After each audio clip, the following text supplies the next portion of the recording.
Welcome back to Boring Currency, where we track physical metals, paper market stress, and the forces reshaping the global financial system. Picture this. It is February 2026.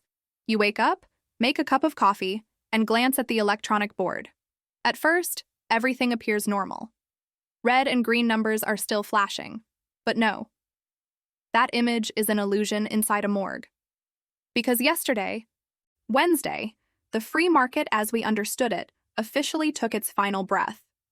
The numbers glowing on your screen right now are not real. They are echoes. The brutal truth is this. The vaults in Switzerland are reporting a clean zero. Not a single bar of silver left for delivery. While you casually sip your coffee, banking executives in London are spiraling, desperately hunting for 14.8 million ounces of silver to deliver to anonymous buyers who placed massive orders earlier this week. I have an unusual request. Do not hit the subscribe button yet. Do not like this video. Take your hand off the mouse. Just listen. I have not earned your trust yet, have I? If in 10 minutes these facts protect your portfolio, you can come back and thank me later. For now, stay calm. I only need one thing from you. Turn off the television. Close every distraction tab. Lock in. What I'm about to share is not speculation. It is a live report from the epicenter of an economic collision that cannot be undone. What happened on Wednesday was not theft. It was mathematical destiny. The system did not fail because of a bug. It failed because the gap between algorithmic pricing and physical reality exceeded the system's tolerance threshold. What we are witnessing is a total decoupling of the derivative market from the underlying metal. First, we must break down the distortion mechanism. We obtained forensic data on the high-frequency trading algorithms used by major bullion banks. This is not emotional manipulation. It is latency arbitrage. The data confirms that for years, these algorithms exploited a 3-millisecond window to front-run institutional orders. They manufactured a phantom wall of supply, thousands of contracts that existed for fractions of a second, designed to trigger stop-loss avalanches. But on February 4th, that machine failed. Why? Because a new counterparty entered the battlefield. A 100 million position was opened, not by a trader, but by an entity demanding immediate physical settlement. The algorithm attempted its usual spoof and retreat routine. It failed. The buyer did not blink. They absorbed the liquidity vacuum.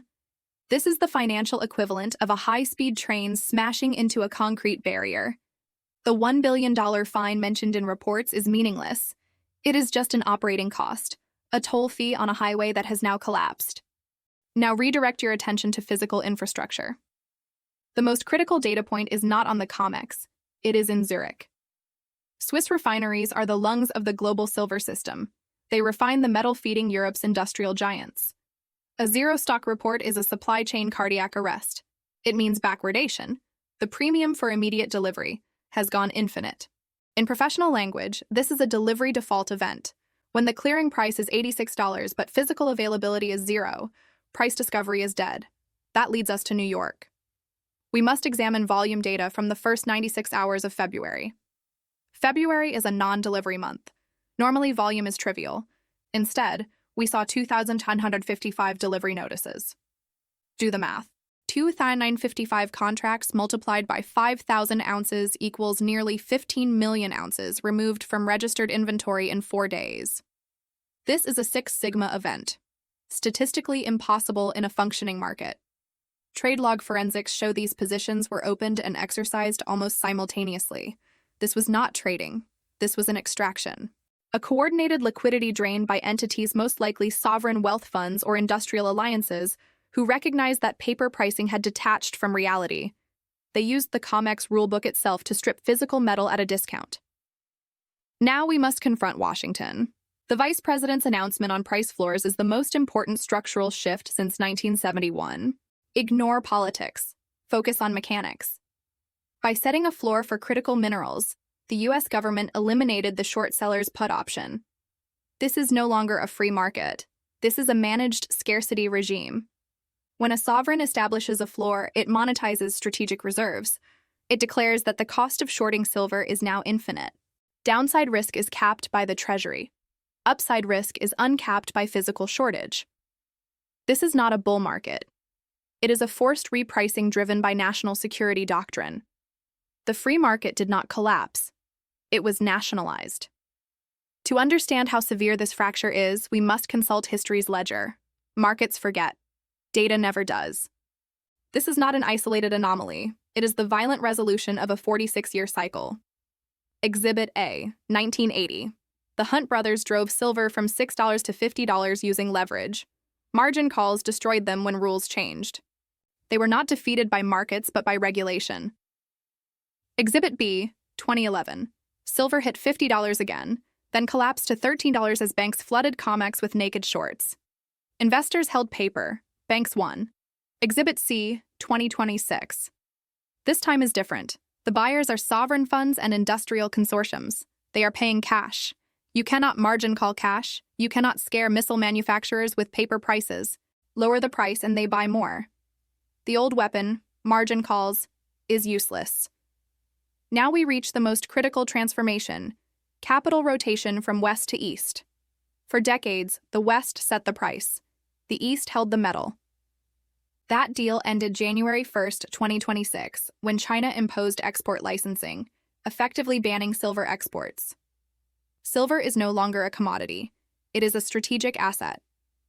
A $7 to $10 pricing gap between Shanghai and London should not exist, but it does, and it is widening. Metal is flowing one way, out of Western vaults and into Eastern reserves. That explains Washington's desperation. Price floors are not investor support. They are capital controls disguised as policy. The U.S. realized it was subsidizing its rival. The floor exists to stop the bleeding. Silver is now weaponized. 1980 was greed. 2011 was solvency. 2026 is survival. Industrial consequences are catastrophic. This is not jewelry demand. This is energy and defense. When Swiss refineries hit zero, industries bypass futures entirely. They go straight to miners. Off-market contracts emerge, public prices become irrelevant. The spot price becomes a museum artifact. Now we enter the industrial endgame. Industry buys silver because it must. This is price inelasticity.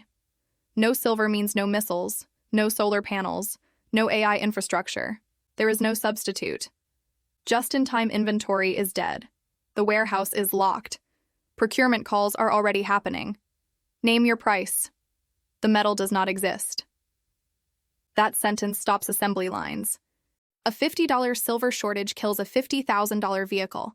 Real transactions are already occurring at $100, $120 per ounce. COMEX is becoming leftovers.